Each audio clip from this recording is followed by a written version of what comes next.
بسم اللہ الرحمن الرحیم۔ السلام علیکم۔ آپ دیکھ رہے ہیں یوٹیوب چینل عام سی باتیں۔ تحریک لبیک کے امیر کا کارکنوں کے نام اہم پیغام، اس ویڈیو میں ہم اسی کے متعلق بات کریں گے۔ ناظرین کرام، اس وقت پاکستان میں کہا جا رہا ہے کہ عمران خان صاحب عوامی سطح پر سب سے زیادہ مقبول ہیں، مگر حالیہ مہینوں میں عمران خان صاحب نے 2 بار لانگ مارچ کی کال دی، مگر پاکستانی عوام باہر نہیں نکلی اور سب کہہ رہے ہیں کہ عمران خان کے دونوں لانگ مارچ بری طرح ناکام ہوئے ہیں۔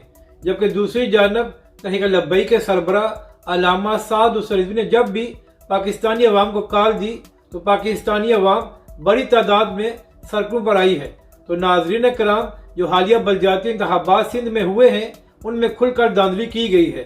تو کل اسی حوالے سے تحریک لبیک کی جانب سے کراچی میں ایک بڑا پروٹیسٹ کیا گیا، جہاں پر عوام کی بڑی تعداد نے شرکت کی تھی۔